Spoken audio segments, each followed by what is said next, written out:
Lurker? Hey, Jeremy, what's up? Morgan? Yeah, I didn't get here till late because of Bean. Still sick, kind of. She's just drained. So she was kind of leaving to make sure she was all right. So hopefully she's doing better when I get home. Baby's doing all right. She threw up last night on me at uh like 6:30. I could tell she had fallen on the ground, and by ground I mean padded carpet, and she didn't hit anything, but I think she was just gassed out and feeling crummy, and she was crying, and she was like, help me," and so I picked her up, and I noticed she was like, and I was like, "Oh boy," and I said, "I think she's about to throw up," and she like burped, and I was like, "Uh oh," and I ran her into the bathroom, and the sink was right there, and I was like, "Throw up in the sink," and she went, "No," and like threw up all down my arm. She kind of hit the sink though, but that was the last time. She didn't throw up last night, and Bean hasn't thrown up anymore, but the Bean I think just feels crummy, and so hopefully, but the baby was in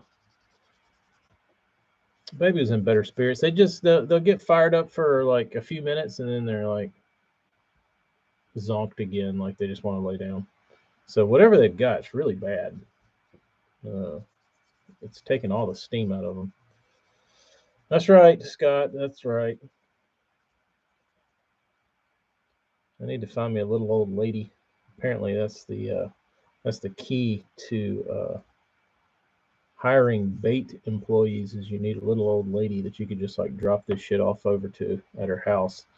And be like, can I pick these up tomorrow and give you $50? She'd be like, that'd be great.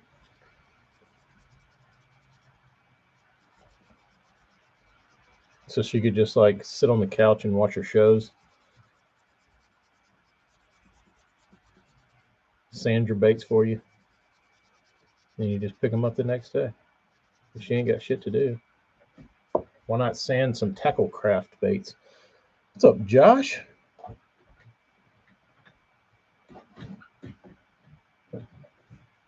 12-year-old came into the room, went to say my stomach hurts, and pulled the exorcist on you with the projectile V.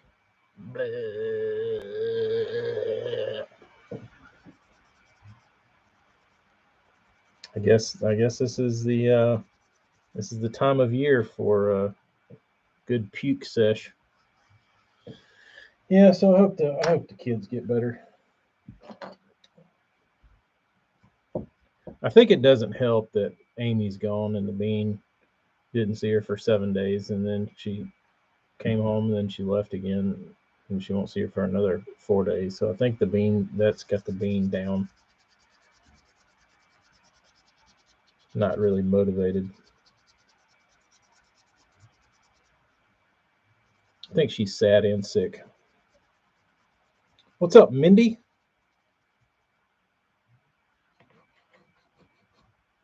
What's new in Nebraska? What's new at Horseshoe?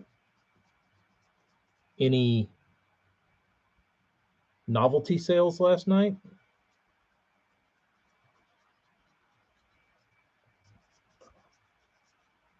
Have you seen any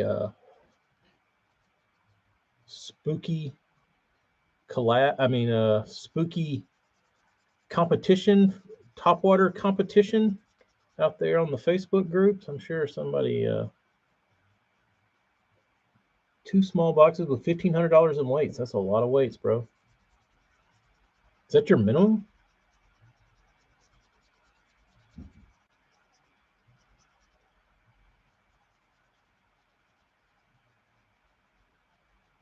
A lot of weights. I don't know what it is, but Strike King's got my favorite shape. I love their tungsten. Their flipping shape. Opened it up to my club. That was smart. You know what, Jeremy?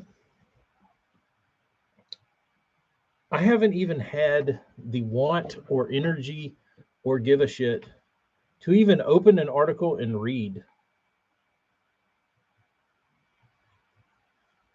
Travis, there. I don't know. I don't even know what you consider there. I guess they're not throwing up, but they still feel like ass. So, I guess that's a plus. You're not pooping and throwing up. You're okay, but you still don't feel good.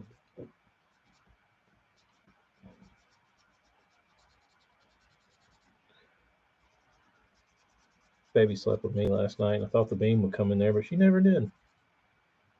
Surprisingly. I was hoping she would, but she didn't.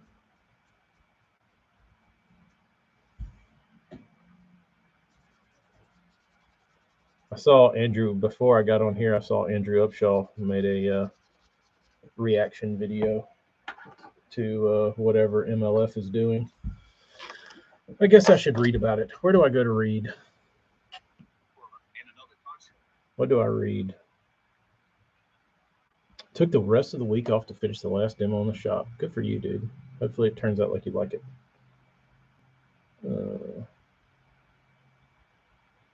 I saw, the only thing I saw was that they were going back to the every fish counts, which didn't make a whole lot of sense. Man, they have a lot of paid partnerships.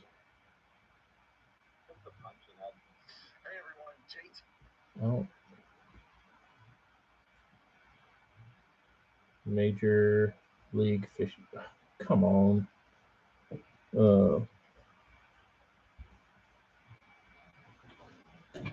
Hayden, yeah, I do have the Pryor's got my spin cast molds. So once I get them, I'll be able to make them as I need them. I might have to call old Clifford Pace, because I think he's got spin cast machines over at his house, and I could run over there and see if he'd let me ladle a little lead in there and pour some baits as I need them, because I certainly don't need a spin cast machine. I just need to go pour some baits. You know what I mean? As I need them, which would be nice. So I'll have the molds. I just have to find somebody with a spin cast thing that's within a reasonable distance, so I could just take an afternoon and go over there and blast some spinner baits out.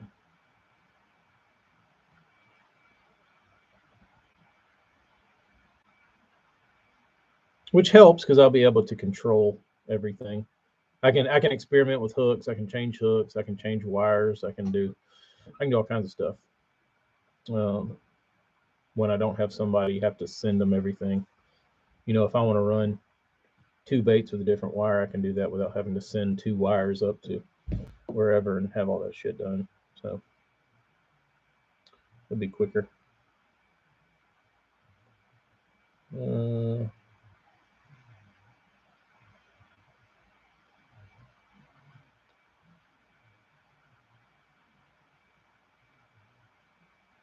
Good question, Jeremy. Never thought about it. Because the last time I talked to him, I couldn't get 4 words out of him.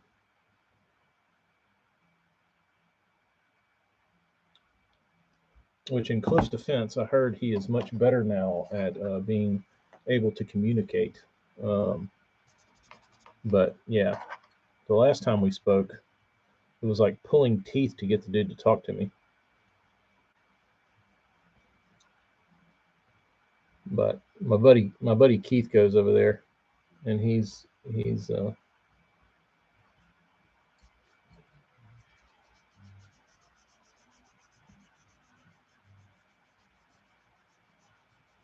we could actually get more of a video watching paint dry, possibly. But like I said, I've heard he is his tune has changed to where he's a little more personable and a little more willing to speak. Uh, I don't know. I haven't talked to him in a while, but it would be, when it would involve like, hey, can I come pour some spinnerbait heads? That would be an easy conversation to have because it ends there. Um,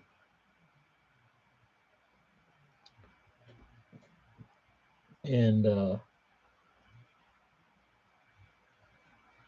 and just pour baits and like small talk, but in an environment where you're sitting there in front of somebody for an hour and have to keep them engaged, I don't know if I've got Howard Stern credentials to be able to make that conversation happen. Maybe.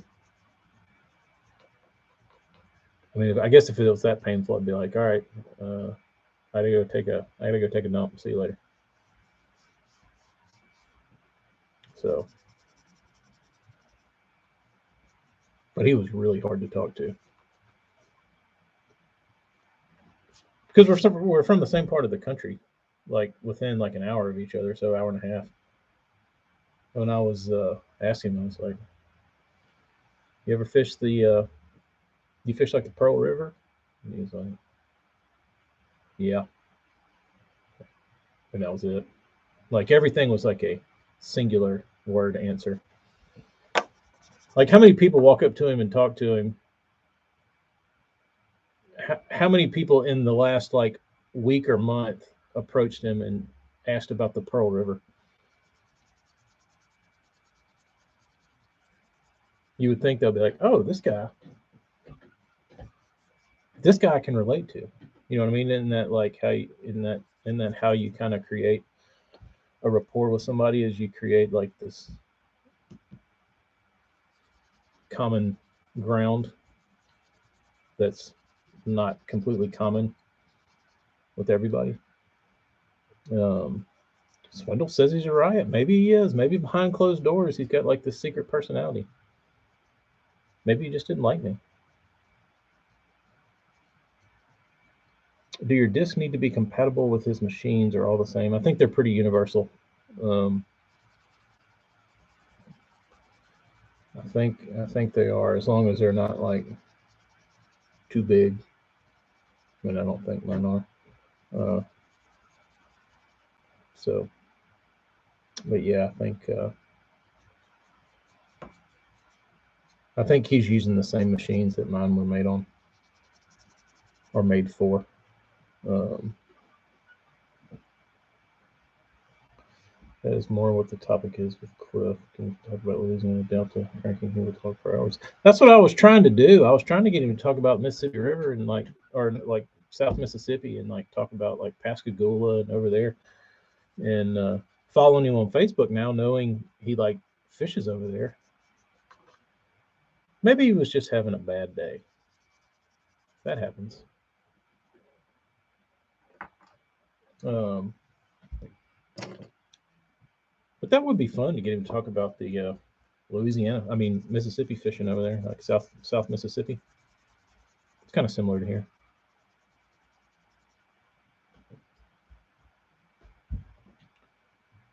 Go in and talk mad crazy shit with him. He'll lighten up. So as soon as he gets home, be like, "What's up, you pencil dick son of a bitch?" And see what he says. Maybe offer to do some custom paint work. Considered it. Considered it.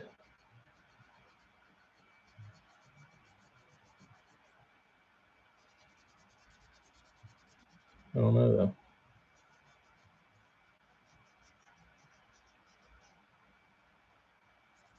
Since since collabs are all the rage now,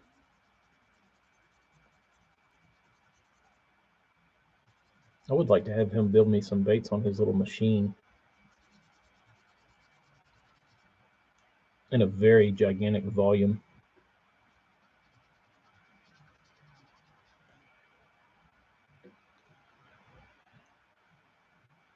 Opinion on the flat Bossa B2? They have a great package to our angler of the year. Figured I'd spend some money with him.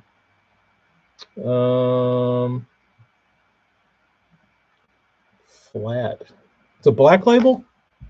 I haven't tried it. I don't own any black labels. Not to say that I wouldn't. I think he makes great baits. But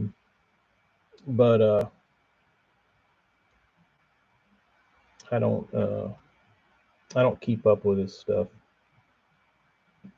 too much.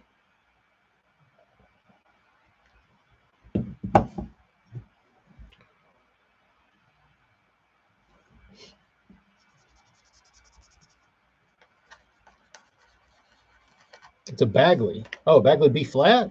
Yeah, those have a huge. Let me see. Where's my B flats? I used to have some hanging up there on the wall.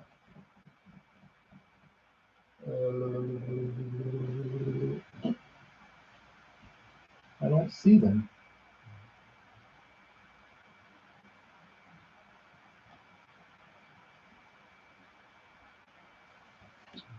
I don't see them. There's some up there somewhere. But is it a new one or an old one? Oh, they gave a great package. Okay, I read Dustin. I read your thing wrong. Bagley donated to your Angler of the Year package.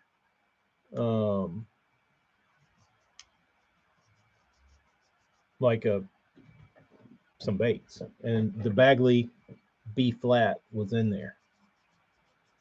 And okay, the new ones I don't know anything about. The old Bagley B flats were pretty badass. They have a little bit of a cult following, but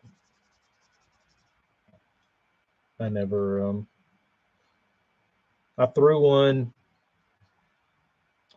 Let's say I've casted them before. I've never fished with them. Like I've never pulled out a Bagley B flat and was like, let me go hammer on some fish with this thing.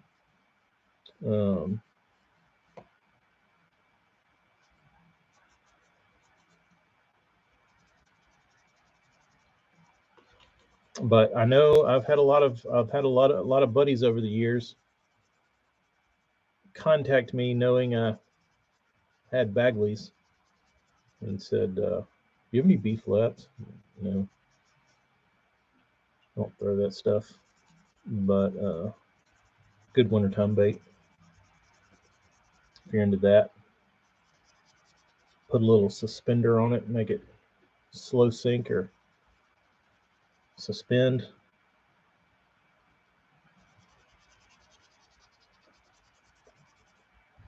But I never.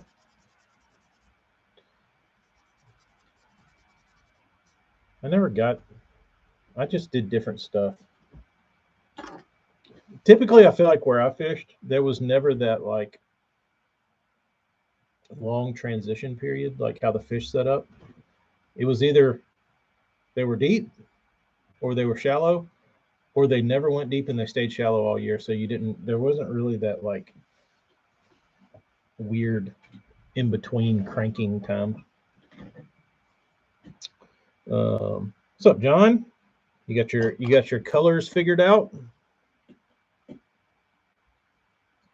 Yeah, it really does in some years, Jeremy. Like you got to think like some years it never breaks 40. So I mean, if the water stays into the 50, like if the water gets the coldest it gets all winter is 50, even 48. Like I've caught them on top in 48-degree water. So they don't.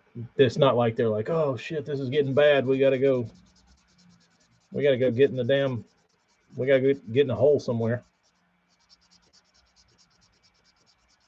They just kind of hang out. So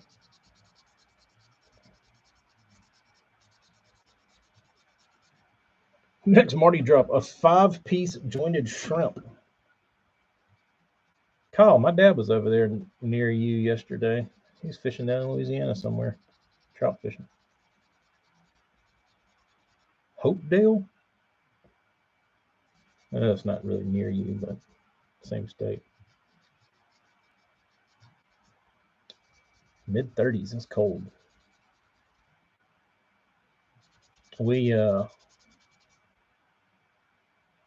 almost sometimes get like those like down in Florida, South Florida, you hear where it's like reversed, like they have like pre-spawn rather than a warming trend, like they need a cold front to like happen to get them like into spawning. Like it's real weird, but I feel like sometimes that happens here, like when we have mild winters. Like you'll go out there in January and the water's 52 or 55 or 54 or something, and it kind of messes the fish up. It really doesn't mess the fish up. It just kind of messes you up on where you start looking for them. They're not far. You just kind of got to do things a little different. You can't go by your playbook like we were talking about yesterday. The playbook does not work for that.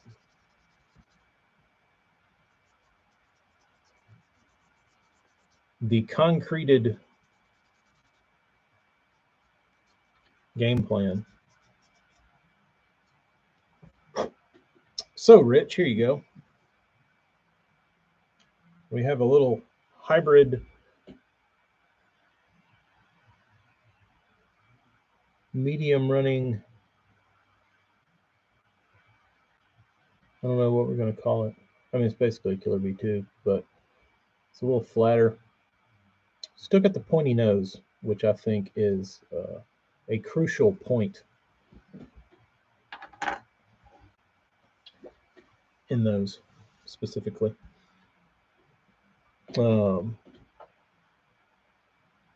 They're medium, Brian. How deep do I think this bait will run?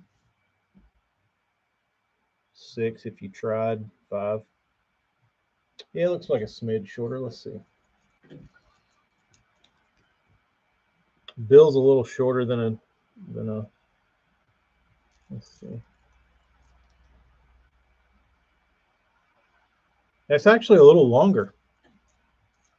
It's actually a little longer. It's a smidge. It's a smidge beefier in the tail with a little shorter lip. Yeah, I think it's probably because the bill is a little shorter.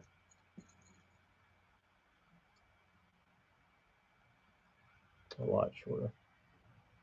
But I'm gonna have him do a run of these again with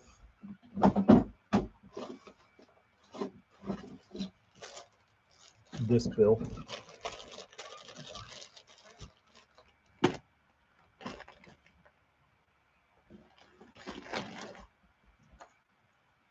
This is a exact replica of the original Bagley whip. So I should have sent Burns some of these to make me a Brodo type. I will. I'll put this over here. Maybe I'll send him a couple.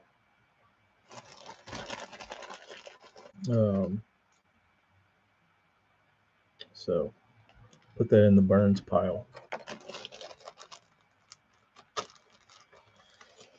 So I could. I just need to do a Patreon about the a camper sesh about the Killer B2. I could probably talk about it longer than I could talk about any bait.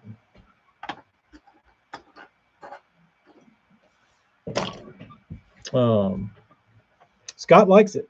Scott likes it. I haven't named him yet. I don't know what I'm going to name him.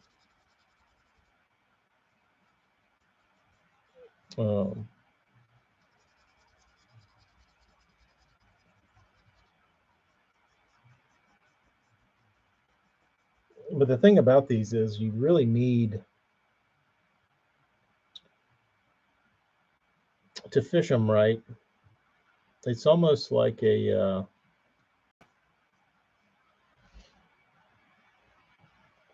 you have to have levels. Like when they're on a really good crankbait bite, you have to have levels of the baits. I won't get into it right now. We'll make that a camper stream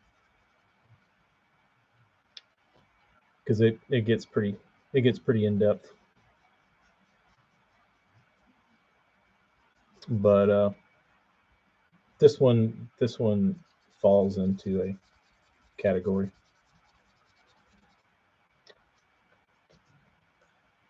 Which we will discuss at a later date. Maybe I could do it this weekend. I think Amy's coming back into town. Maybe. But I'll have the girls, maybe. I don't know. I don't know. A couple of those in an old school brown trout. Oh, the other bait is the mini B3, which I said yesterday. This is probably my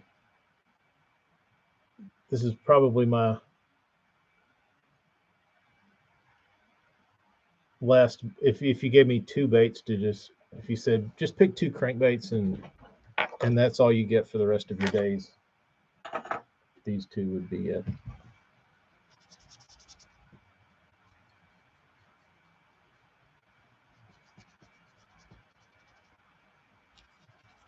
Got a big one, a little one, a get downer, both great in trees, both great in grass. Do it all. Shad Daddy, that's a new one. Shad Daddy, expose yourself. Have we ever met Shad Daddy?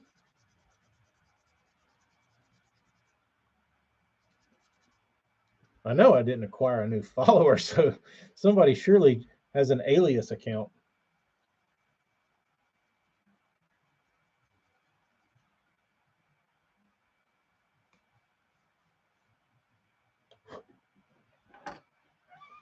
Could be Jody.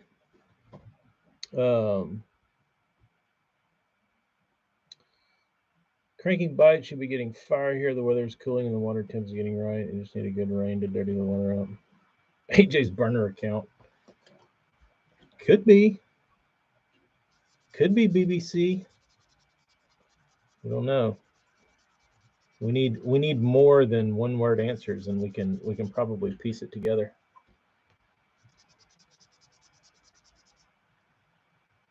It's Amy. Shad Mama. That would be funny.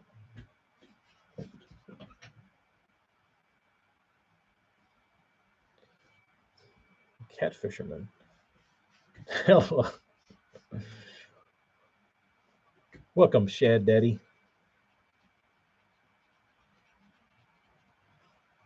Shad Daddy, the only tip I can give you for catfish is red hot dog weenies soaked in a jar of strawberry Kool-Aid and garlic.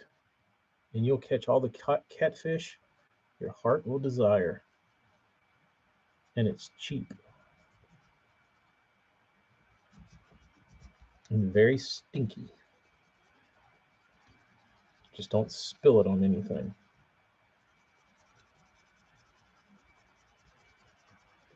Gotta be hella. Gotta be hella.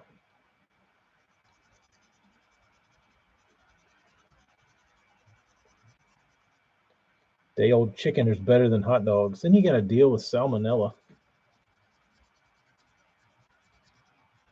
You talking about cooked chicken or raw?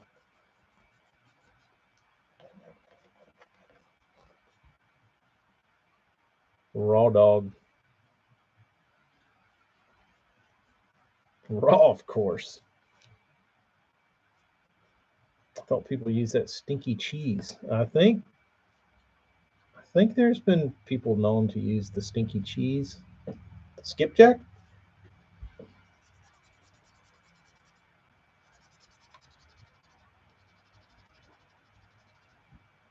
Or you're skipping out.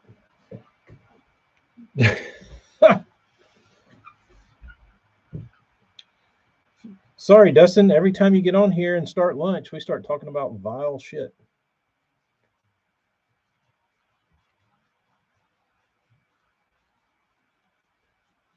Hot dogs cut up and cooked in the garlic butter. There you go. If you cook them, they get a little more rubberier. Stay on the hook better. Catfish craft.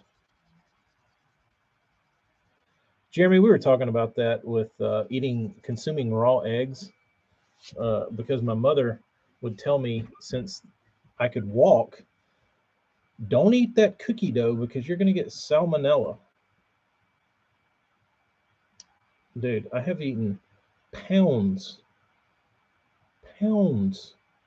tubs of raw cookie dough for 40 years. I don't think it's ever made me sick once.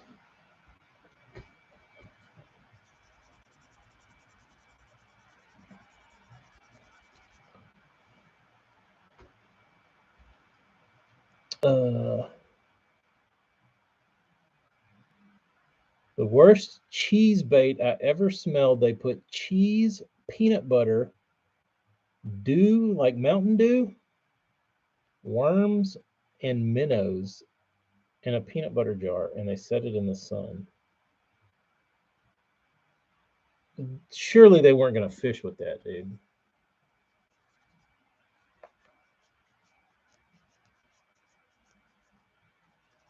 There's no way. Dew worms. Oh, we don't have those. We have night crawlers, but I've never heard them called dew worms. Ugh. Did you bitch out and put a glove on, or did you go in raw?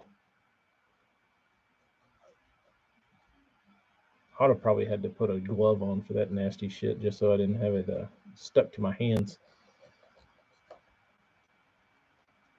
I'd have had to put on my Manson, my smallmouth crush approved gloves.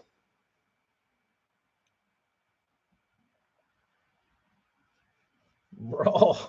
Yeah, at 14 you had to stand your ground and be like, yeah, I'll grab that. The true best catfish is true green worms that you have to dig out of the riverbanks. What about a catawba worm? Would it rival? Do y'all have catawba worms, catawba trees in Tennessee, Jeremy? I would definitely be pulling out the Manson gloves for the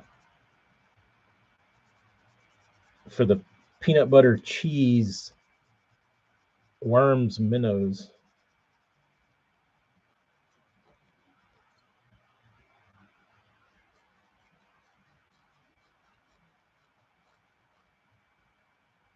We got a catawba tree in up there at our house on the river, but it doesn't ever get worms. Daryl, you never had salmonella from eating raw cookie dough? I mean, I'm sure if you took like a raw chicken breast every week and like put it on your cutting board and cut it and then like lick the cutting board every week, eventually you'd probably get salmonella.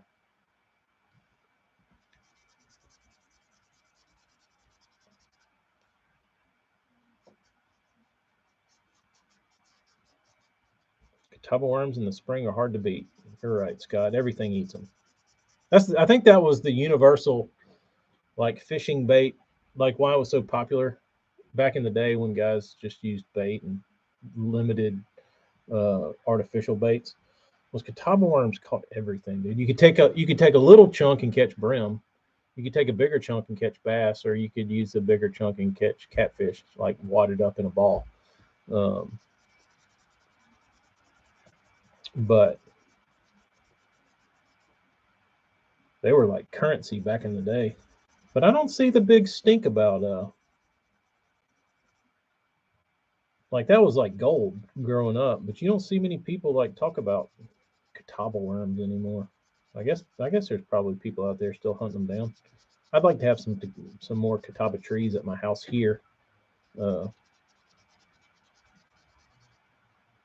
but somebody said if you freeze the worms, they'll come back to life. I don't know if that's true or not. That you can like breathe life back into a frozen catawba worm. Oh, raw brownie mix is good.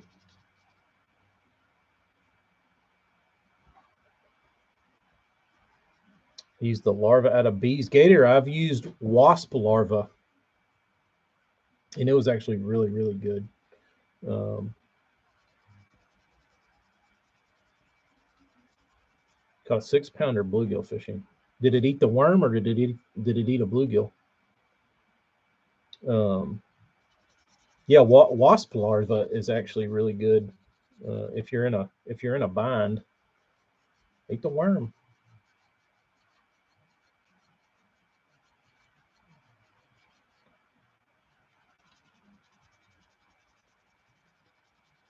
See if I can get Casalina off of the topic of Ned fishing. Yeah, it's all the rage. It's all the rage.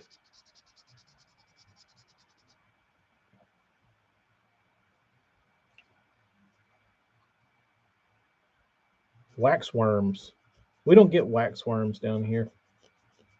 Only reason I know about wax worms is because that's what they. I think that's what they used, or that's what he wanted to buy in Grumpy Old Men.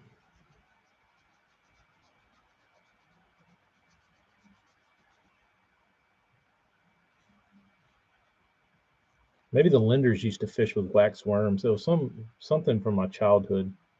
Wax worms are the best ice fishing bait. Yeah, I don't know. Haven't dabbled in that yet. Bigger maggot, gross. Brown crickets. So, did I tell y'all about? So my dad built his own, which I have no idea. I think he was just really bored. You would have to be this bored. Um, so I don't know why the standard store-bought cricket cage was not good enough, but he saw it fit that he needed to build his own cricket cage. And if you have to know my father, he will try and rebuild anything into wood. Like if I tell him I need a camshaft for my truck, he'd be like, "Oh, I can build you one of those." I'm like, "Oh yeah, out of what? Wood." Like, I don't think that's a good idea. No, I'd be fine. Um, so he decided he wanted to build himself a cricket cage. Um, so he built himself a cricket cage. Went and decided he was going brim fishing up at the lake, and loaded up a couple hundred crickets in there for his trip. Put them in the truck. The crickets chewed through the mesh he used. So whatever kind of mesh he put on the outside of the basket was not cricket proof. They ate through it, and a couple hundred crickets got loose in his truck, never to be found again. And when I tell you his truck smelled like cricket caca for like 2 years, you could not get the smell out, dude. It was awful. Every time you get in his truck, it smelled like a dead cricket. Not just a dead cricket, like a rancid cricket multiplied by like 3,000. Like if you've ever like left a cricket cage out somewhere and then like all of them die and they start, you know what it smells like. Put that inside of a truck and amplify it. It was awful.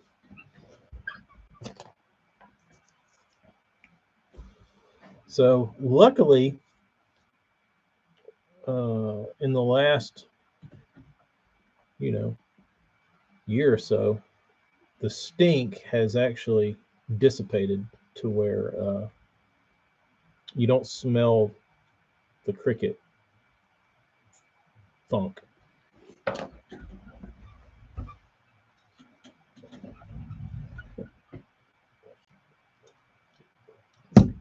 I get Beard on here. He could tell you how to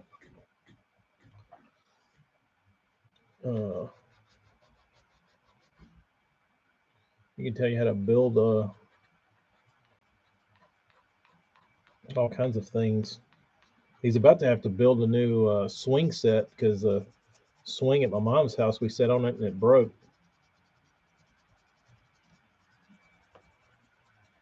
So that's what he should be working on.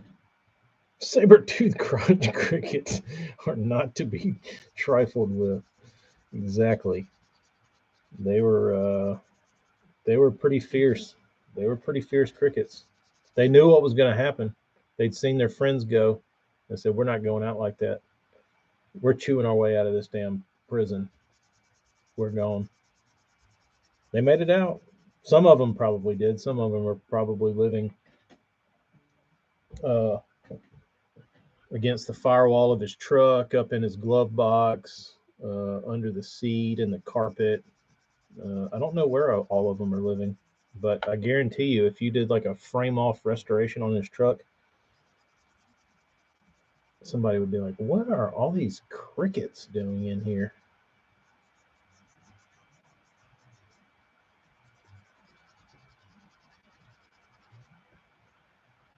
Lesson learned, though.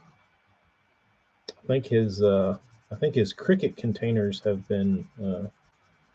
I think he's back to the red ones from Walmart. Which hell, I don't even know. I feel like when you buy crickets now, they come already in a little cage. I haven't bought crickets in a while.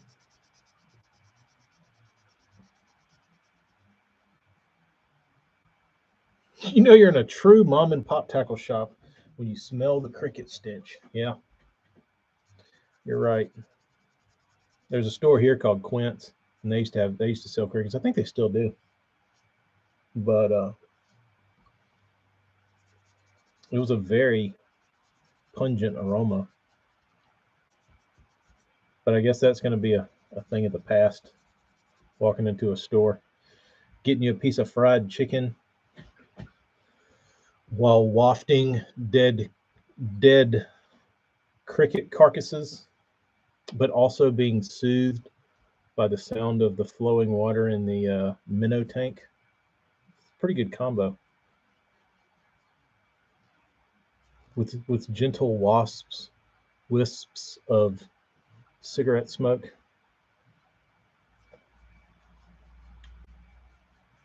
Of Winston cigarettes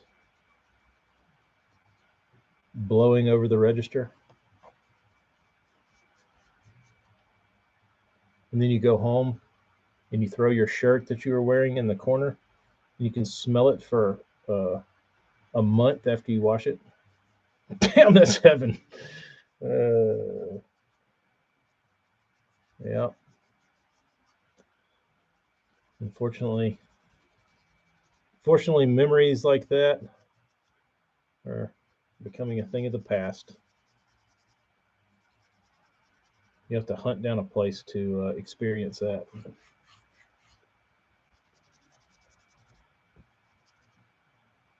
Since all these damn live scopers are taking over the lakes.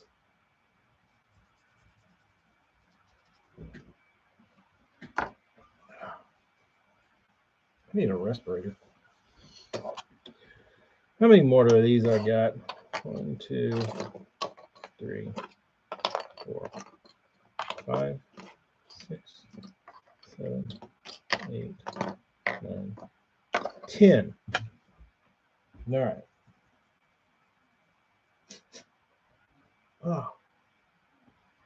Oh, I know a question I had for y'all.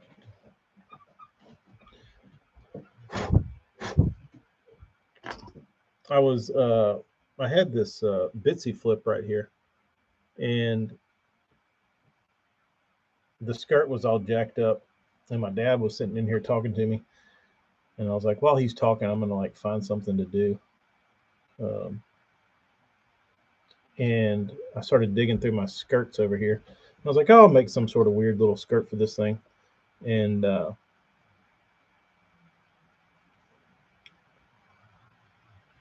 I started tying up the skirt, just putting random stuff in, and it's kind of gold and blue and brown. I was like, I don't really like that. I think I can catch a fish on it, but it's not.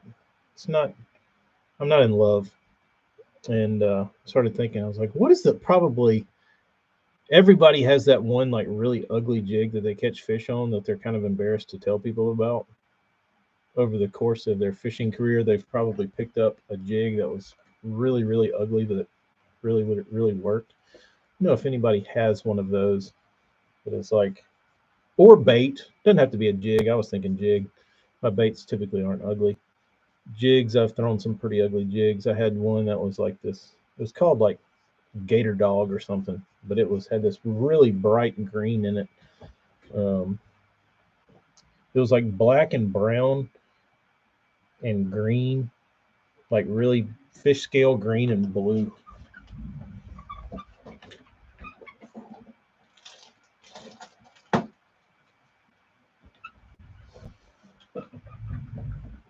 That green.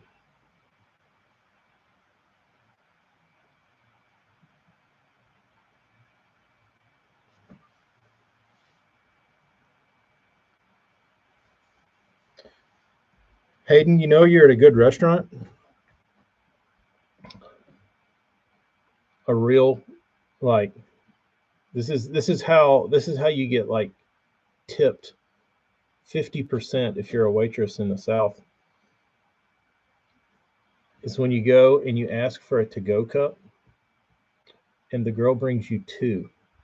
She brings you one with your drink in it, one with a paper towel in it to spit in.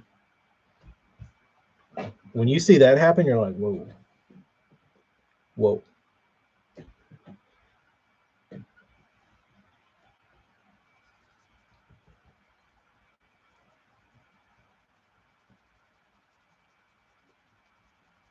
I've had that happen probably 5 times in my life where you get double to go cups.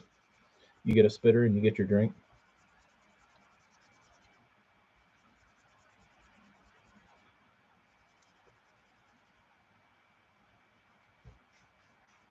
Definitely only in the South. Yep. Don't even ask though. You need it. Well, I have had people ask when I've asked for like a to go cup. Um, they'll just say, "Do you need a spitter?" No. Yeah. Like okay. Or do you want a drink?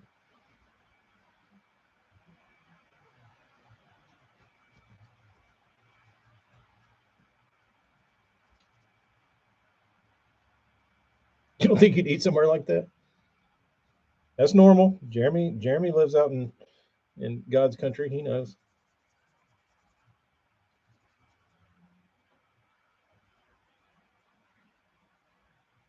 Cops frown on it when you use empty beer bottles. Doing a little drinking and driving today? Nope. Just drinking and spitting.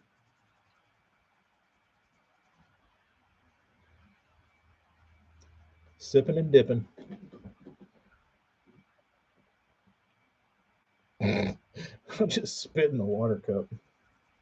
I just need one. I just spit in my drink. It's good. I'm with you, Jeremy. I'll take my chances.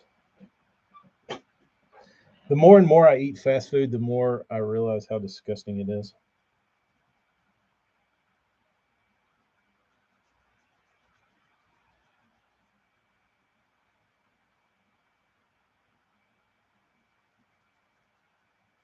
Brian, what's your tip? Do you have an ugly bait?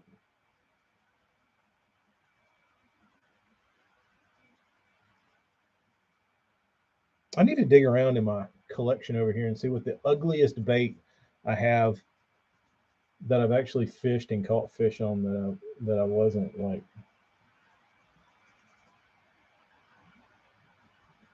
I don't even know. I don't even begin to know what I would consider that ugly.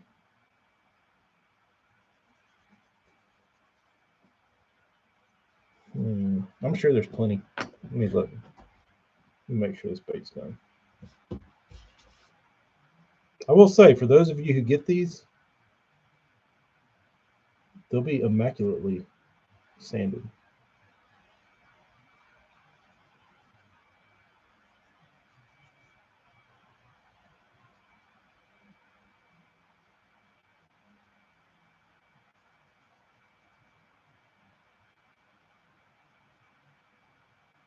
Usually when I get talky. I got kicked out of a casino, a small one across the street from MGM, for spitting in a beer bottle. Took an hour or longer to figure it out. I said, really? So the whole table got up and left. Spitting in a beer bottle.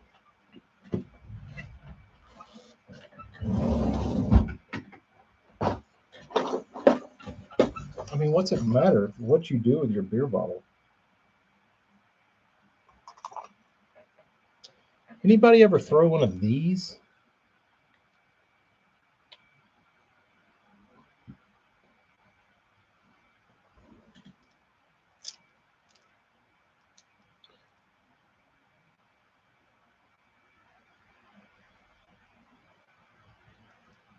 No, AJ? It's called a Spro Prime Chug Minnow.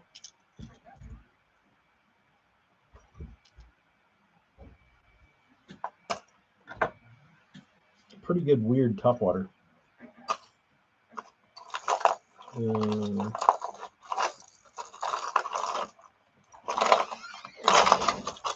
up, Bob? Mm-hmm. What is that?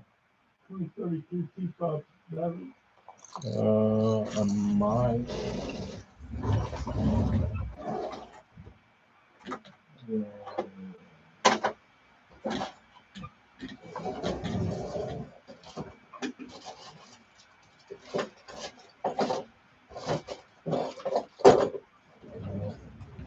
Trying to find my key fob already. And I've got a spare key fob that's got a minute. That doesn't work. No. Oh, look. Just go and get one. There might be one in here. There might be one in here.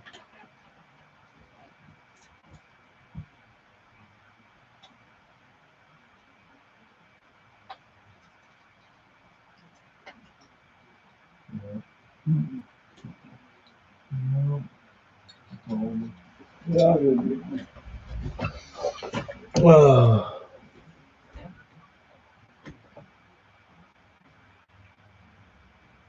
The rabble rouser is horrific. My dad has those. TK would say my Eder Chrome Splatter Lavender Shad, that would probably be your ugliest. That is hands down, Kyle. I know the ugliest bait you've ever caught fish on. Jimmy does good with the paint, does great. That one was not. That one and me did not jive.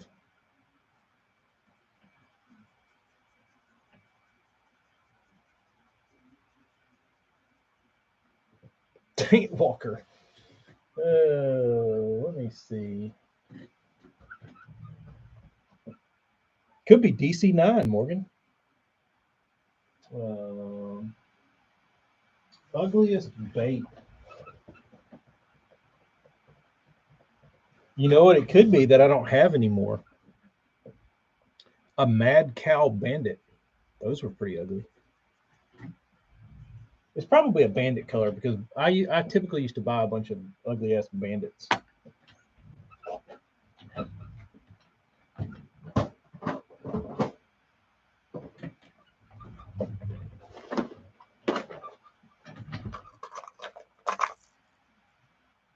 This one's pretty bad. The Mad Cow was the one with the black spots all over. It's white with black spots, and it had like red and yellow randomly. This one's pretty ugly. Not horrific, but pretty ugly. I'm trying to think that I spent money on.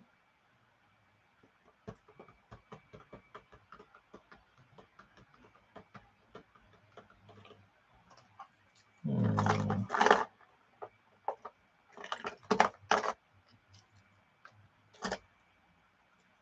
Here's my first humblebee. I needed some bigger hooks.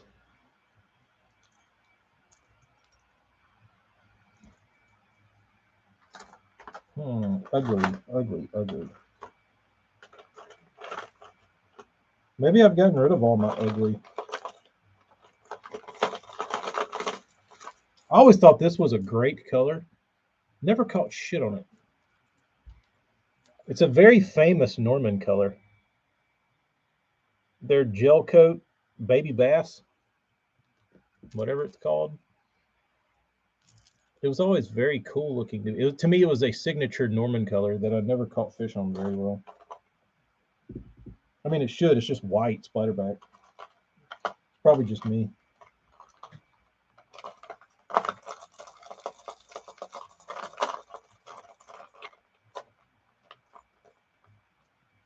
So this is an interesting color that I never liked. It's not at all, Burns. The only thing fun about sanding is that when I get done, I get to paint. Um,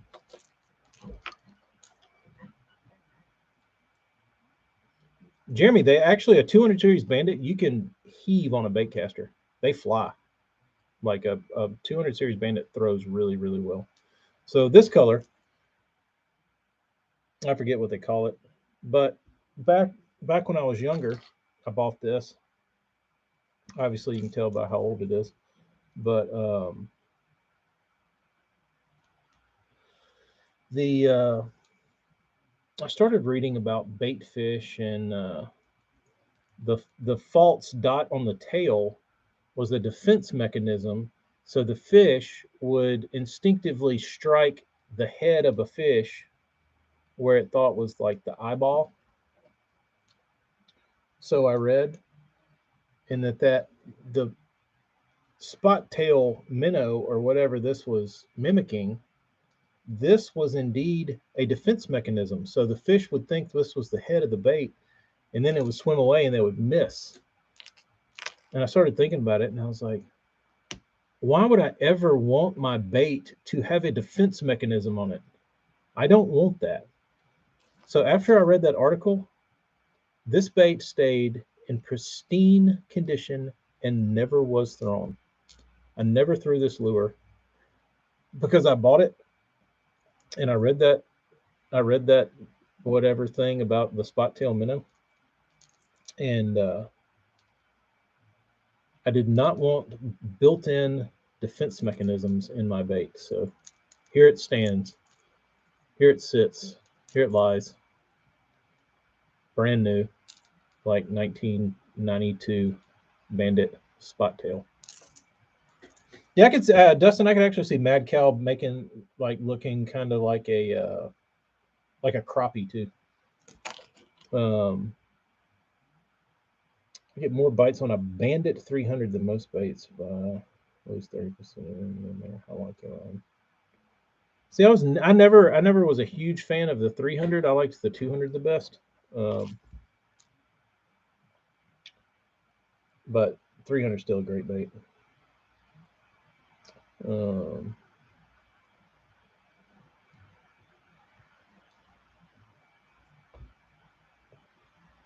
Daryl, he likes 200.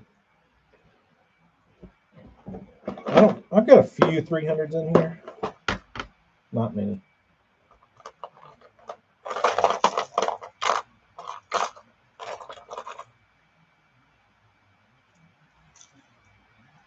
All my bandits are ancient, dude. I don't have any new ones.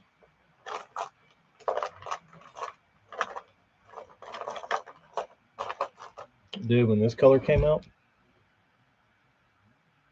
I cannot tell you how many hundreds of fish this bait has caught. Notice the not built-in defense mechanism.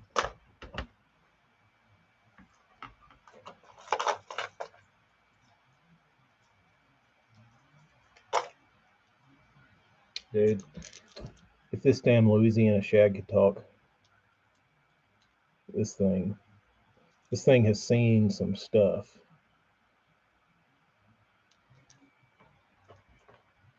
I have a whole collection of just Louisiana shads. I think I've got some of them hung on the wall up at the camp house.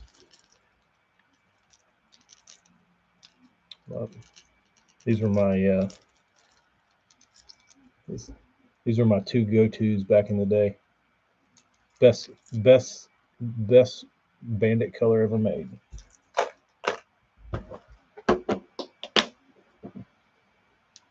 Put my kill spot on the belly right there by the hook.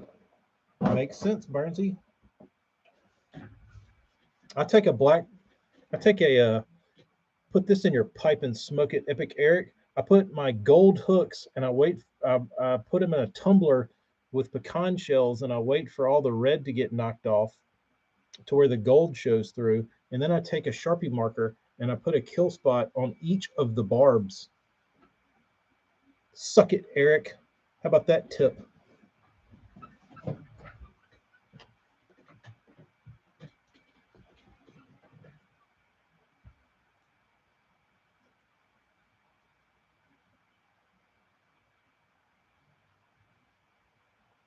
No, I'm not mad at E. Never mad at E.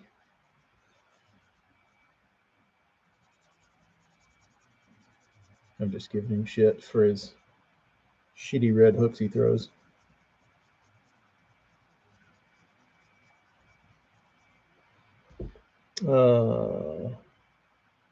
Jeremy, I've always thrown 15, but 12's fine. If you're confident in 12, like if I'm not fishing a tree, like a Bandit 200, I wouldn't. It's not like a tree digging bait, so I would feel comfortable throwing a Bandit 200 on 10 or 12. Correct, John. You can't have a red nacho Dorito bill without a red hook dangling in the front.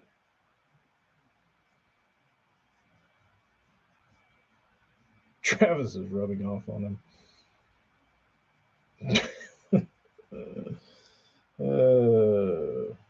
I'm hoping Eric comes back down here for. I want him to come back for the Legendary Lakes Tour 2024 and go fishing like somewhere real, not the Causeway, somewhere good.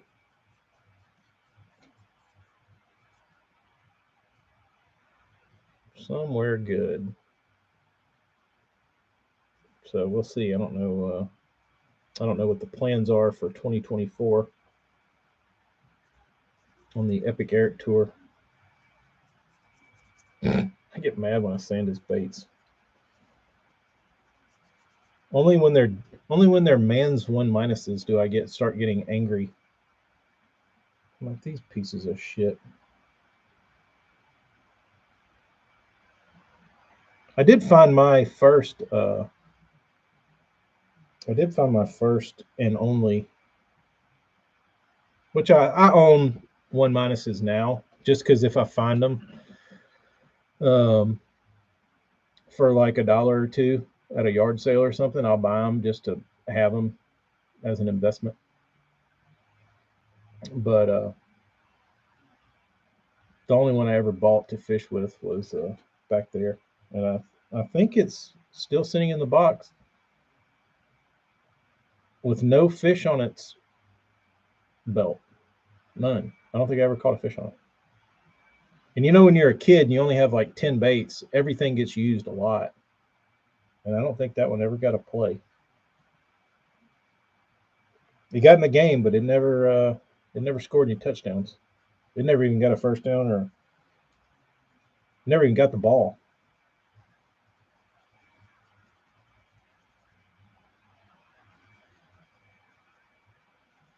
Now is the time.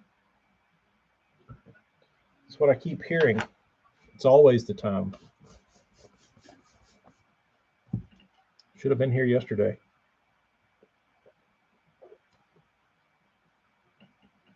The Great Reset is a real thing. The head of the WEF wrote a book. I don't know what the WEF is.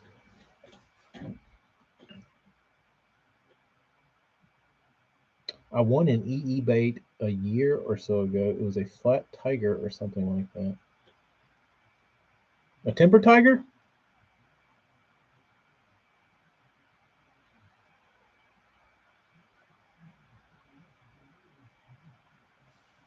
Brian, I don't like sports.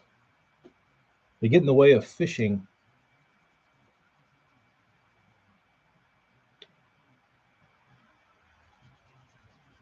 Come on, Hella.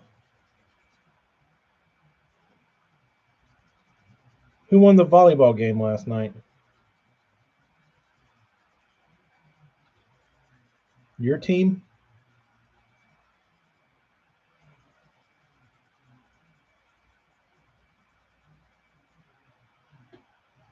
Yeah, sports are really a nuisance.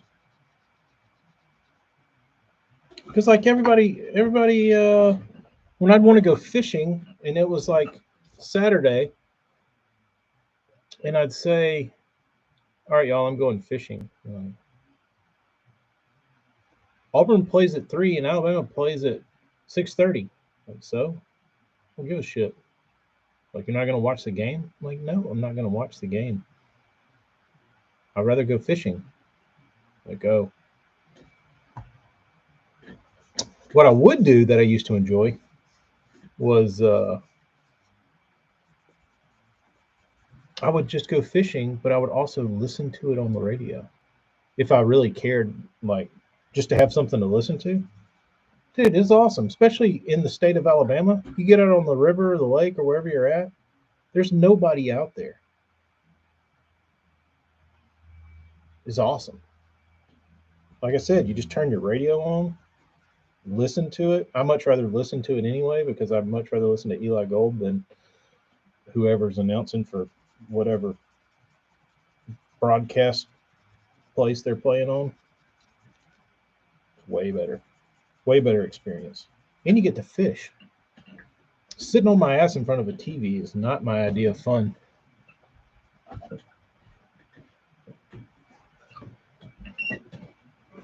The whole reason I'm going fishing is everybody is at home watching the game. So, pro tip of the day: get off your ass, turn the football game off, go fishing. They always bite. There's nobody out there, and you can listen to the game. You're not missing anything. Bring a few of your favorite cold snacks if you like. Maybe bring the crock pot and an inverter and put you some Velveeta and some Rotel and some ground up sausage in there and a bag of tortilla chips. You can have the damn tailgate party in your boat. You'll be good. You'll survive. And you'll be flipping bass like you've never seen before, like you didn't even know existed. Do I think the fish feel the music? No. Like I think if you're trying to fish out of like a wake boat with like 14 subwoofers in it, yes. But like my little radio that I would take on the boat, I don't think it was that bad. I don't think it's any worse than the damn hitting the trolling motor.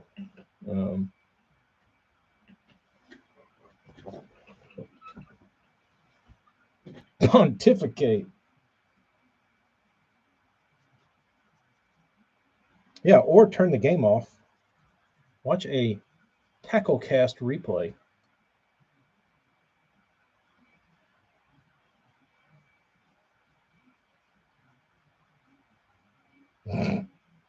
I'm not personally bringing in that. I'm not bringing anything. AJ. It looked like SpongeBob the first time he went over to Sandy's. I don't even know what that means. Let me look it up and see if I can find out.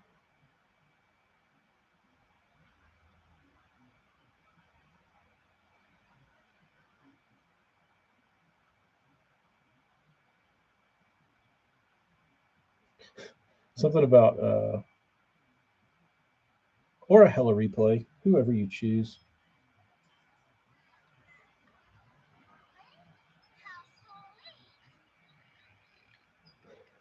This?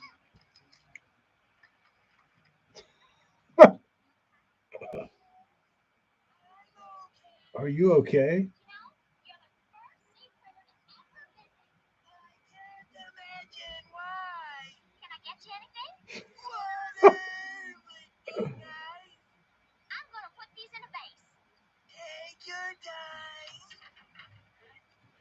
Well, Hella was the one drinking water. I didn't even drink water. I just drank hot Pepsi out of a 2 liter.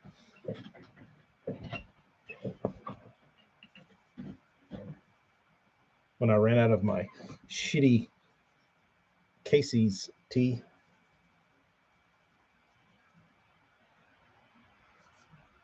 Whoa, Brendan, did you get logged out of your Shad Daddy account? I run through many a deer while sitting on a stand listening to the ASU Indians game blaring, annoying in my ear, and missed that block of woods parking lot. That's a shame, Hayden.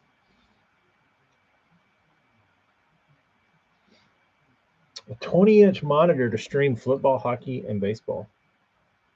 Probably would be a pretty enjoyable experience. You know what would be a better place is to mount it to your console on your dash, like on your glass dash.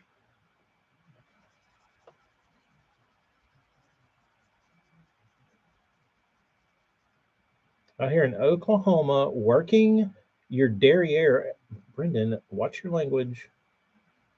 Working your derriere off and dealing with a head cold. Well, we're sorry to hear that, Brendan. We hope you feel better soon.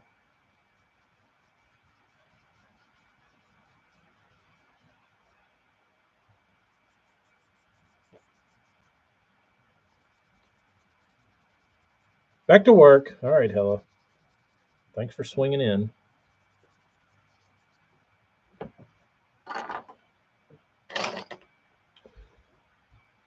Uh,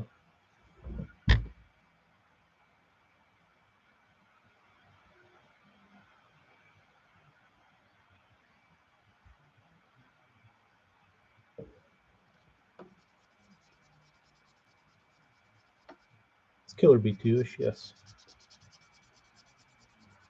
It is in the vein of KB2, the greatest crankbait ever invented. I mean, they're decent. They're decent. What have you found? Have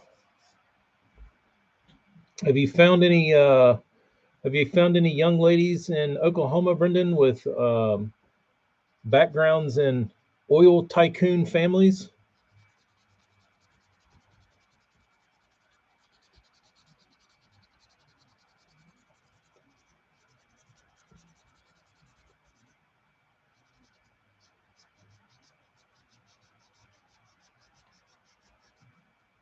Did not find any oil tycoon daughters. Well, you need to get with the program.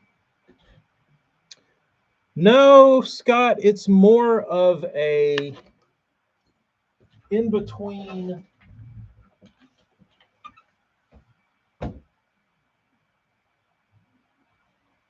Let's see.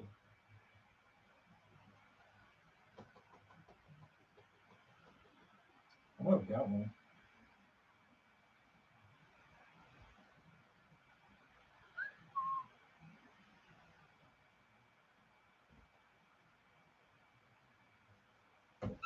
Uh,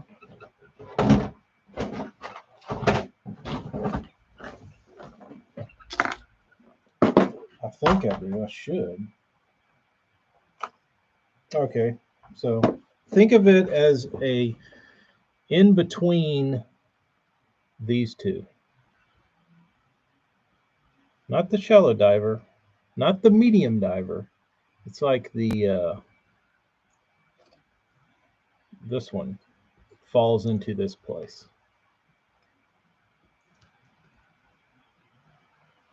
That's where it lives. And then you go past that and you get into this category, the DD, the real big. So that's where it would fit.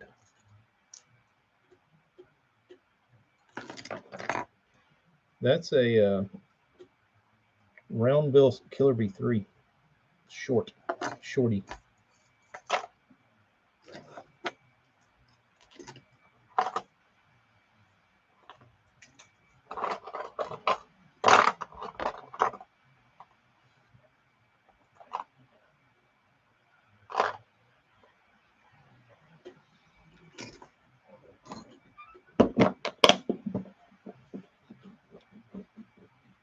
Never fished a killer B3?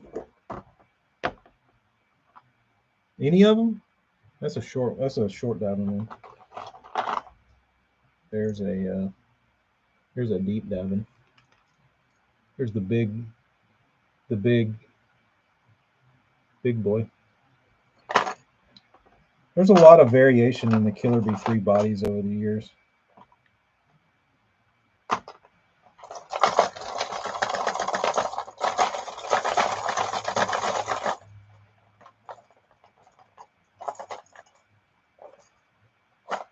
Oh, this was a cool bait.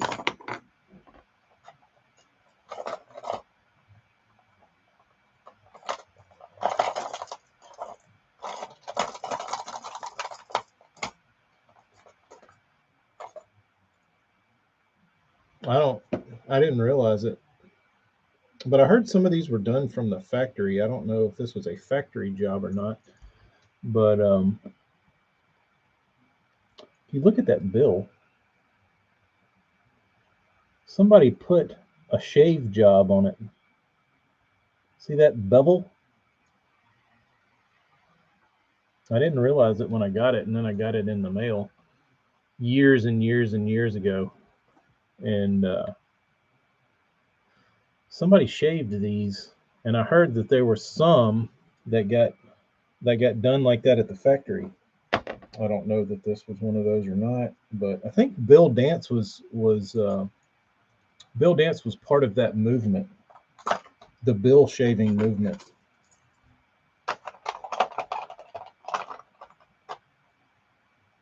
But that's a lead lip killer B3. That is the bigger version of this.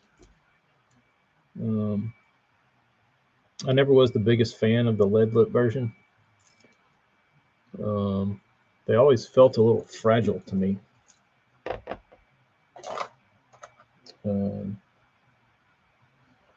Because the lips are pretty weak anyway, and the amount of pull that they had, I just didn't feel like I could really grind them good without that bill snapping.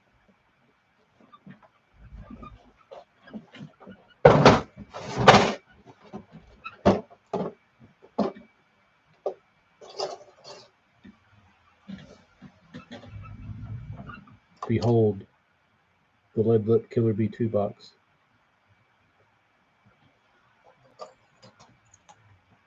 It's a rare color. Probably get painted over.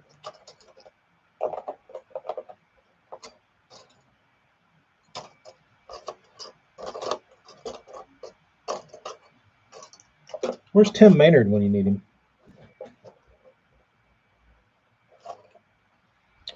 This is Tim's favorite color.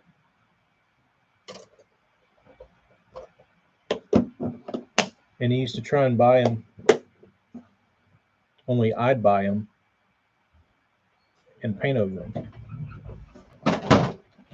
He's like, no, you're not going to paint all over those beautiful largemouth bass. Like, yes, I am. Color sucks. Color sucks, Tim. When we have deep, yeah, you don't find the shallow lipped, the round bill. It's easy to find. I feel like this killer B3, the old brass one with the square bill, those are pretty easy to find. You don't see a ton of the shallow round lip killer B3s. Killer B3s are actually hard to find in general.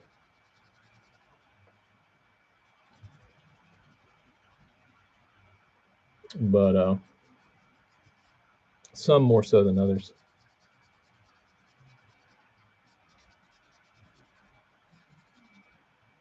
That one specifically.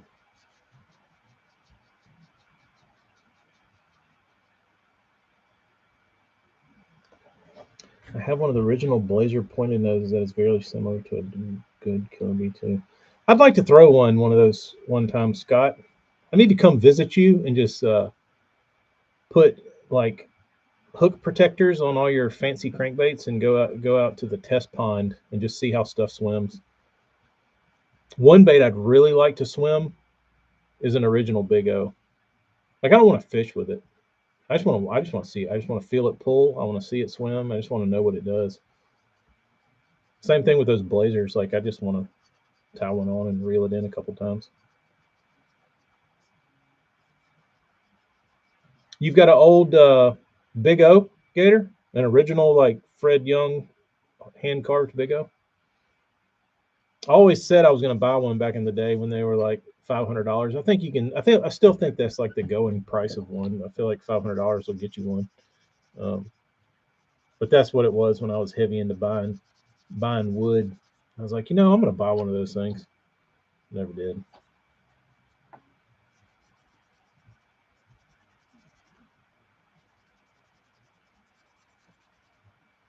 Never did. Brendan, you wouldn't pay 500 for a original hand carved Big O? I'd probably be disappointed though. You got a Big O, Scott? Does it like when you threw it and you watched it? Like, what was your experience?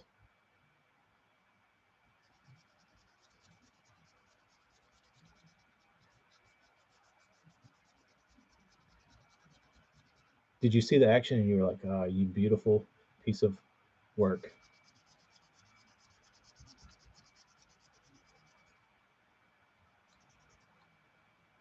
I think 500 isn't terrible for a like historical bait like that. Like the Big O changed the game.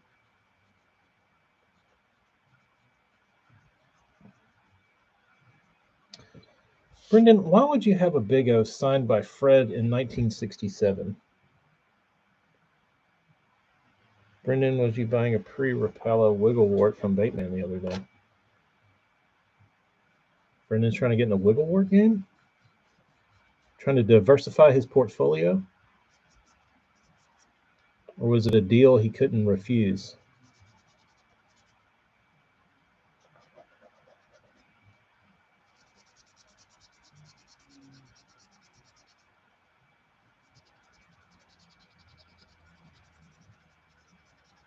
$500's a lot. It is a lot. But I think the good thing about a Big O is you're typically able to always get your money out of one of those. It isn't better than any other good balsa square bill. To be honest, you can burn it without it blowing out. That's a good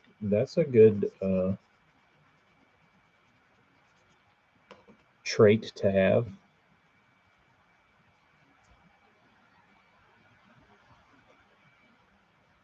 Brendan, I would be most interested in knowing how you would acquire a signed 1967 Big O.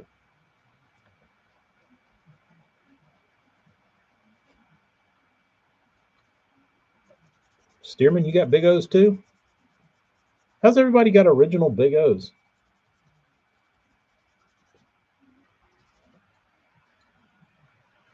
Gator, get out there. Go snatch on some. Put your Mindy magic to work.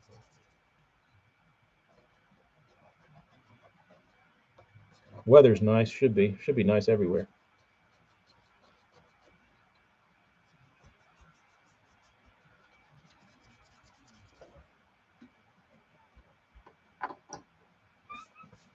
Oh, Wigglewort.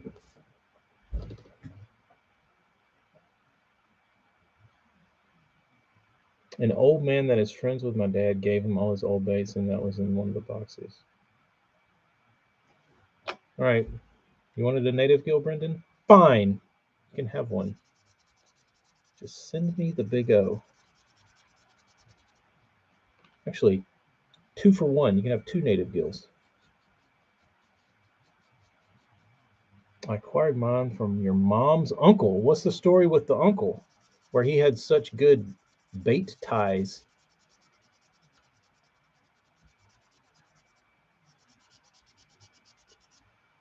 Or did he own them? He must have been a guru.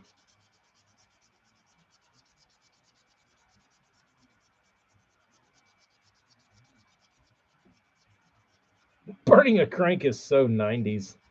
Who does that anymore? Who do you think you are, Rick Clunn in 1983?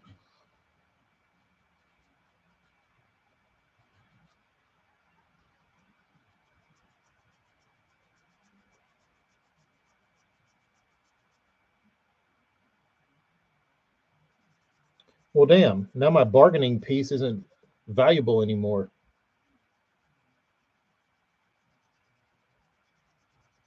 Avid fisherman who lived on Barkley. That's pretty cool.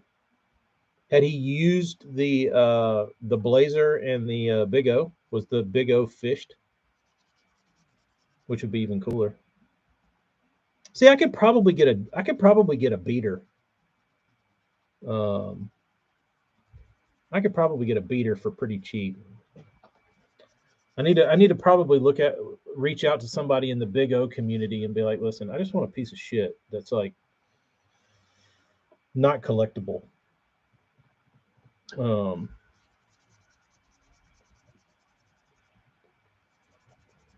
just want a junker,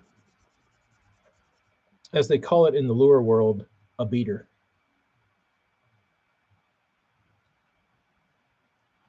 Could you even burn? Good point, Jeremy. When everything was like 4 to 1 max, like you couldn't reel fast enough to even consider blowing out a crankbait.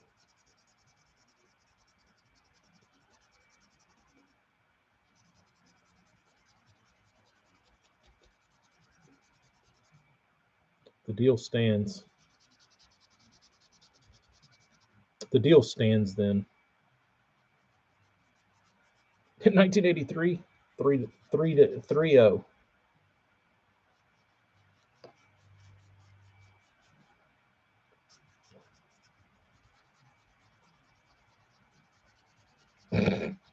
Working on it now, Kyle. Flood the market. Blazers taps are damn good.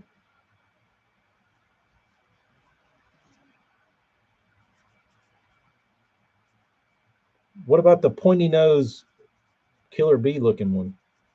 Does it thump like real hard?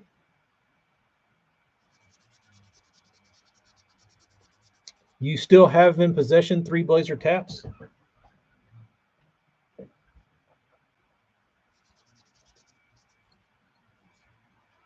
Burns has got some juice over there.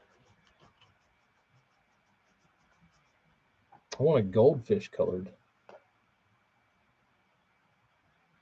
Did I do goldfish?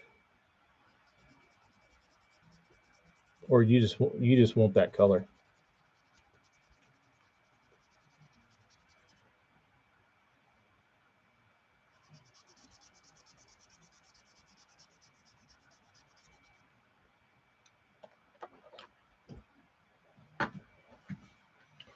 Um, kicks pretty hard, not as hard as the Deep Killer V2. Okay, I can rest easy now.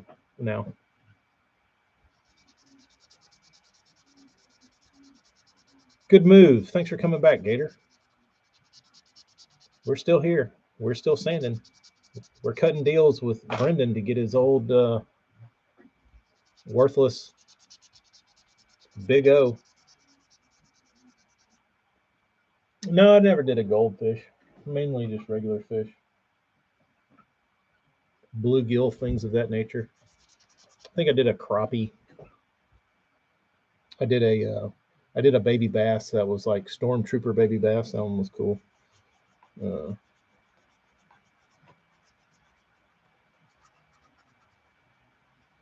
that would be smart, Gator. Yeah, the RC3. I've heard uh, I've heard Steve voice his irritation about that.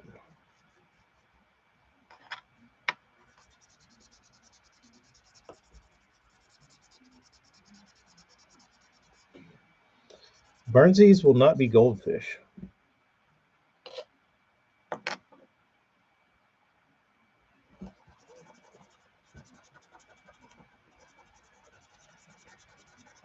I'm almost done though.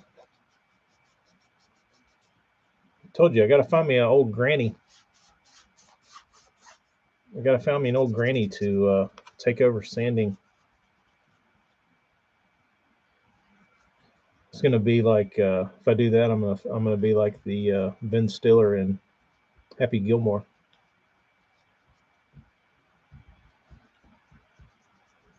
Drop her off some bodies to sand on, and then come back and say how's the sanding going? She's gonna say, my fingers hurt.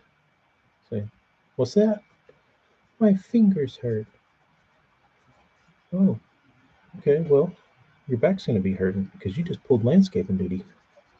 Anybody else's fingers hurt? Didn't think so. Oh, Mr. Gilmore.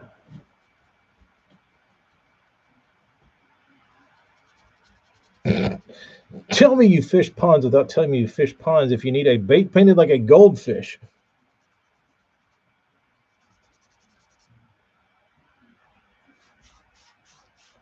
The RC3's body is quite a bit bigger. They look like they'd be wider because I feel like anytime I've seen those blazers, they look real like the body is real thin. Mista, Mista.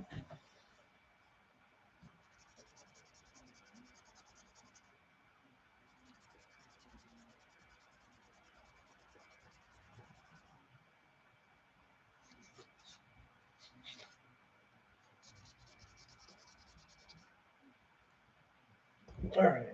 Let's see.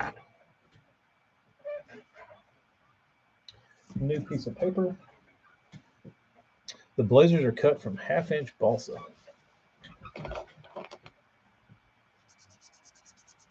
Who did he do an interview with? The Big Bass Podcast guy? What's his name? Brendan? Not Ken. The other one.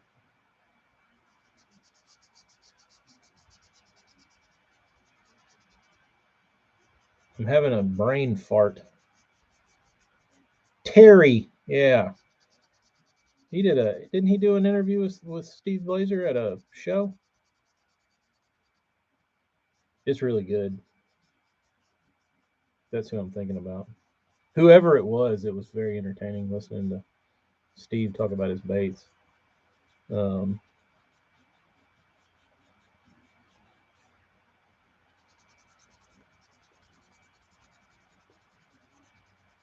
Gator, I think it's all off of stock block, no laminates.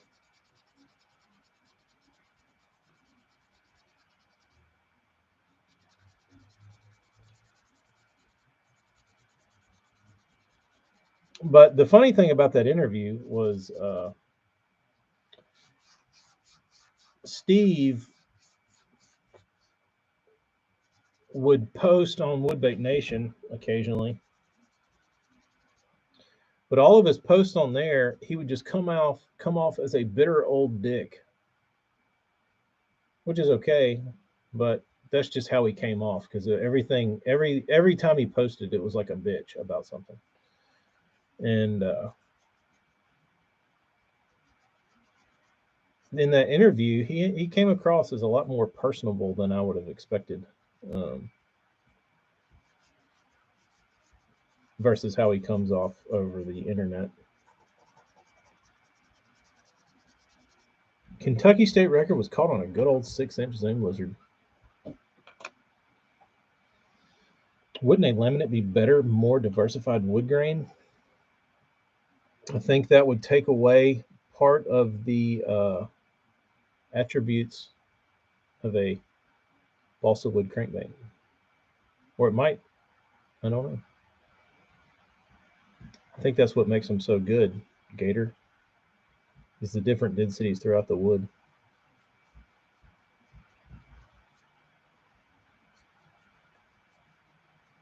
He is very cool in the interview. Bobby, what's up, Mr. Stevens? Bobby.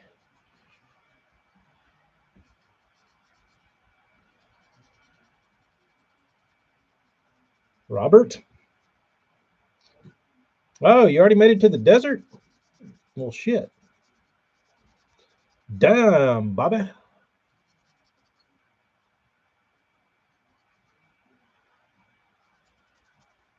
Hurry up and get home.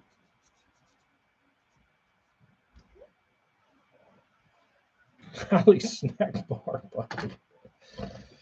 Uh, Holly snack bar.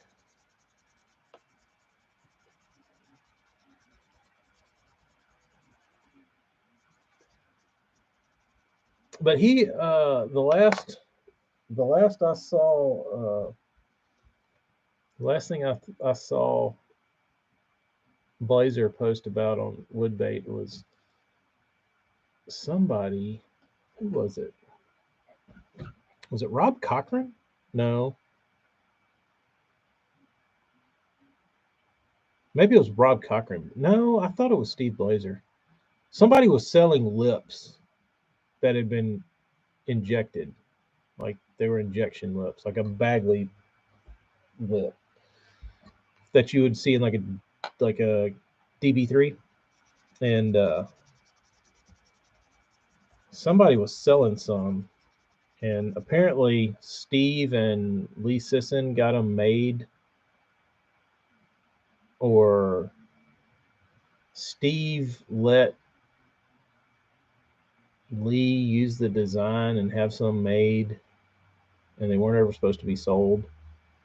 And then they sold it, and he's like, "Son of a bitch, wasn't supposed to sell those." I mean, you should know though. You know what I mean? Like, I feel like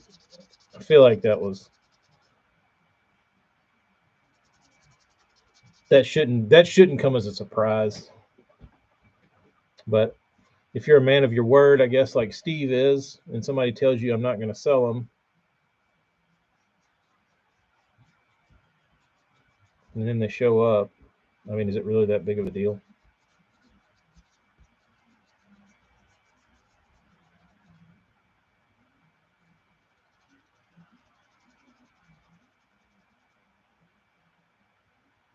How about that? Gators selling groceries in Kuwait, 94 to 95.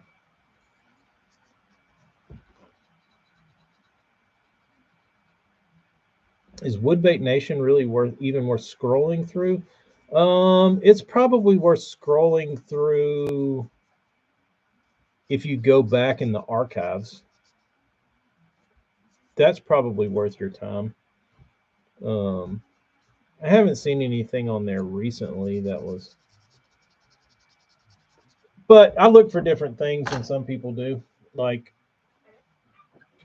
um, I like reading about the historical stuff. Like I I like it when guys like Steve Blazer like comment. Um, but I like more of the historical stuff. What's his name? Wayne Mullins. I like when he posts like some of his historical stuff. But I like old story time. Um,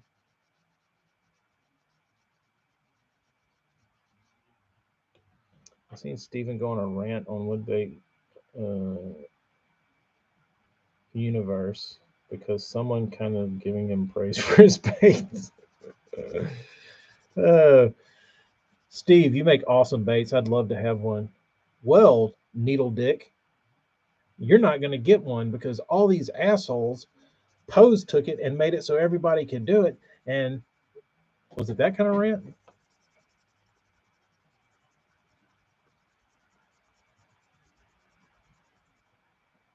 Jeff Klein, Burns buddy.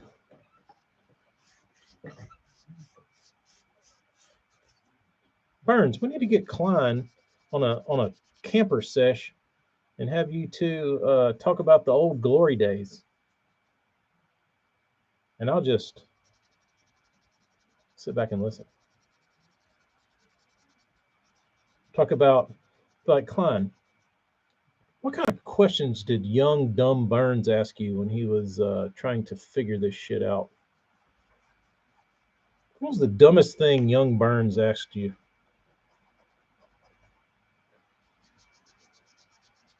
Some say there's no such thing as a dumb question.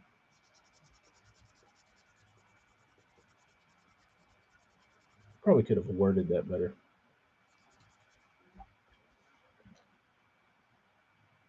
Morgan, oh yeah. I got one more. You made it to the end. Scott needs some Kleins. I think everybody does, from what I hear.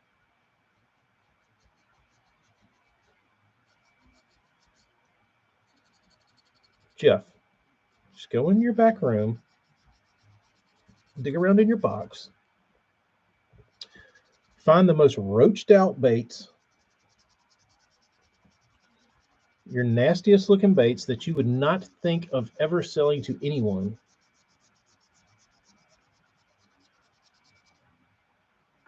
And that's the one I want. I think it'd be fun, Burns. I've never talked to Jeff, but I think Jeff would have tons of cool information because he's from a different part of the country. He's from a different part of the world, and he was like in the middle of the crankbait craze.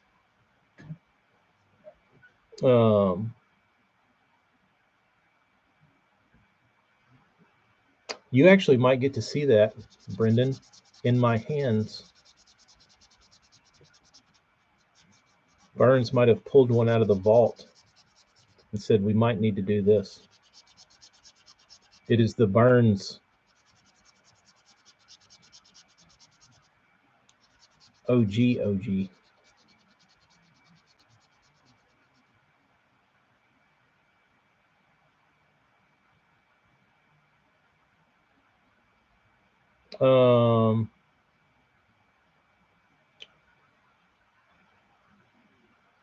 What did you do dumb, Brendan?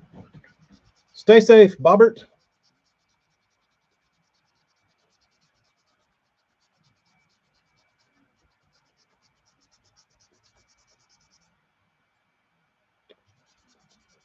Brendan, what did you do against Burns law, the Burns commandments?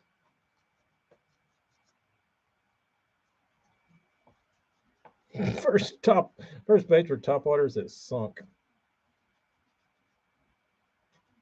Yep. That happens.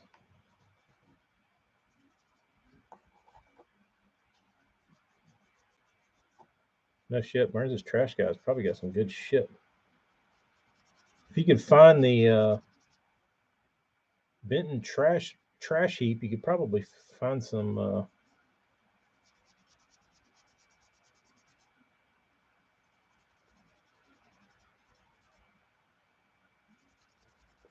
oh, so it's not his first successful bait, it's his middle successful bait.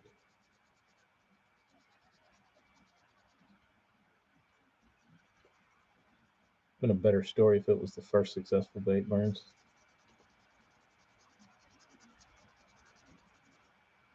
All right, this guy's about polished up. No shinies. No shinies. I did not own a protractor to use for lip angles.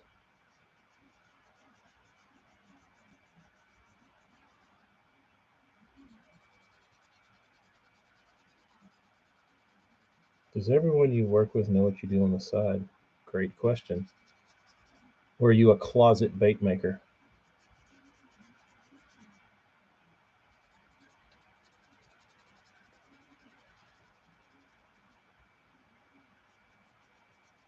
Do they know you're a balsa guru? Hey. All right. Bath time.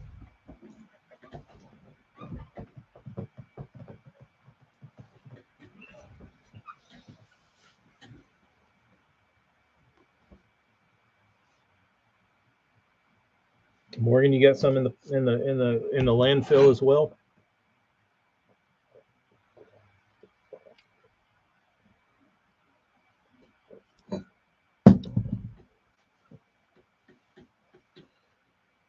All right, dudes. Almost made it to 2 hours. I'm going to go polish these baits up with some soap and water. Get all my grubby fingerprints off of it.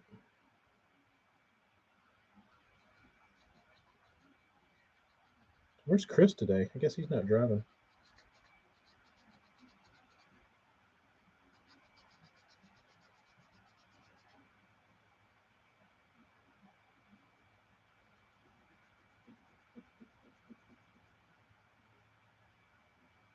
All right. I don't have to smell epoxy dust anymore. I'm excited about that. I can't ever make myself throw anything away, Morgan. Obviously. Even junk. Like, I've got junk everywhere. Like, for instance, I saw it yesterday.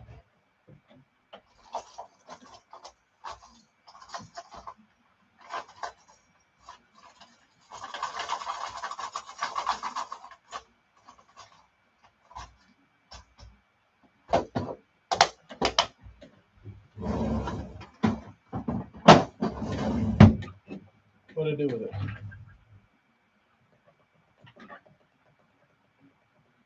It's in that weird box. Oh, there it is.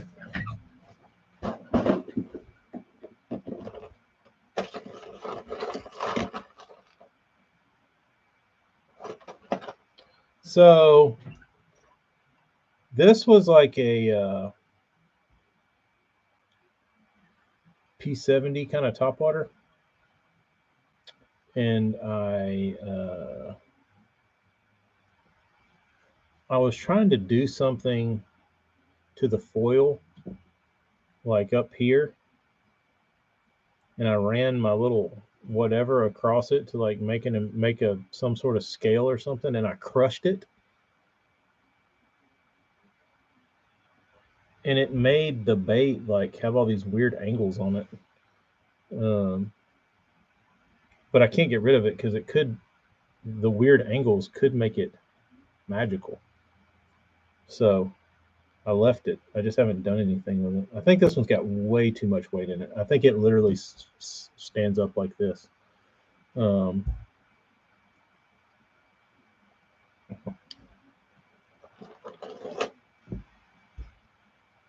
This one, I don't know what happened to it. I guess I put sticky eyes on it and pulled those off.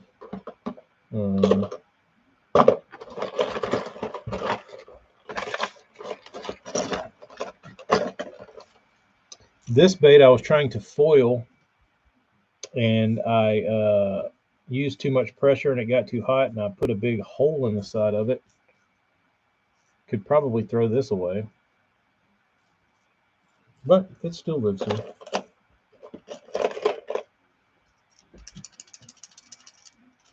There's one of my old topwaters.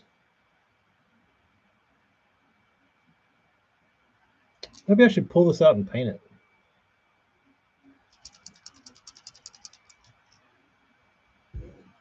Did y'all ever see that one? I need to re-drill these eyes to a bigger one.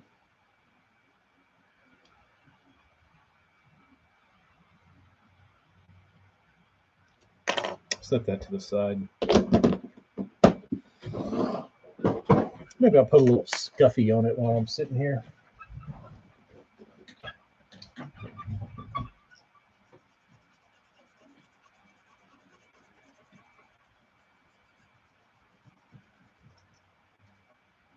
Ooh, this one's got some odd type of filler on it. I don't know what it's been filled with, but if my father filled it, there's no telling. Could be like wall spackling. I crap bigger than Brendan.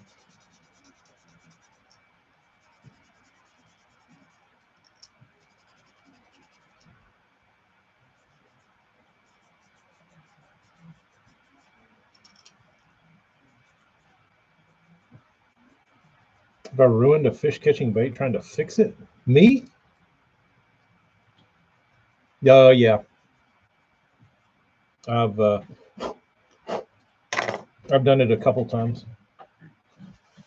Mainly whenever I get impatient with getting the finish off of a bait, I've torched a few, trying to like melt the top coat off and like burn the bait up. Mainly wood baits, which they could be resealed and redone, but typically, I've dicked a few up trying to cut the bills out of them, where like your knife slips and you just like cut the head off, or knock a chunk out of them, or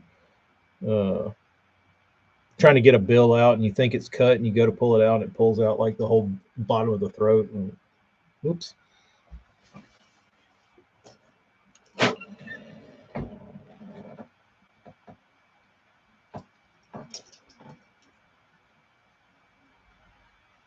So we're not gonna get on that horse sauce.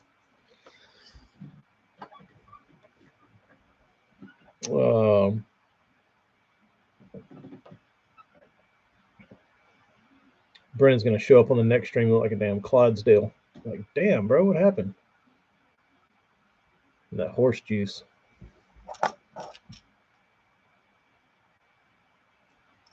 Horse HGH. Horse growth hormone.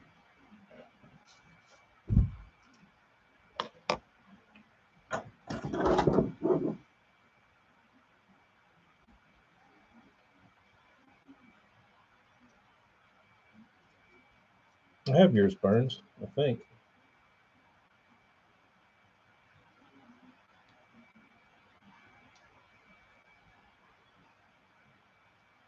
I know I got those two.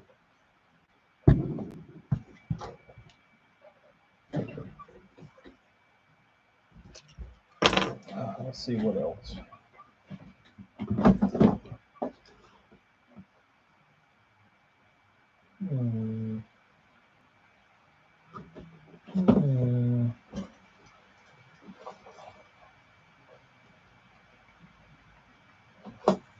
She looked for a Lexan. What's that mean?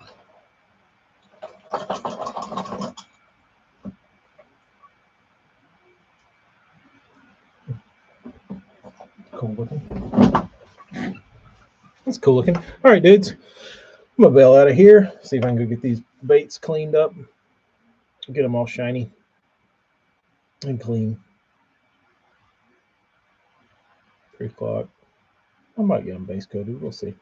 Later, dudes. Y'all be good. Thanks for tuning in.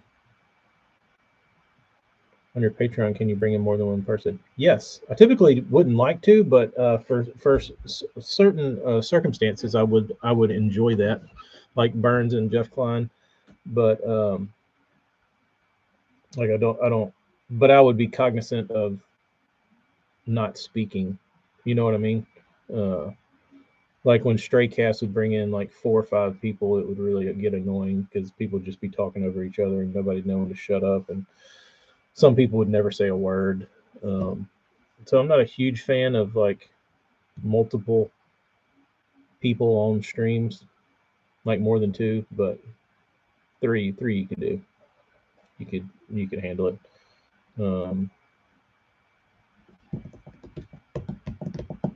Yes, so multis could be possible. For Klein and Burns, I would certainly do it. But anyway, wasn't too bad. Brendan, mayonnaise was $10. Besides that, pretty nice place. Y'all be good. See you later.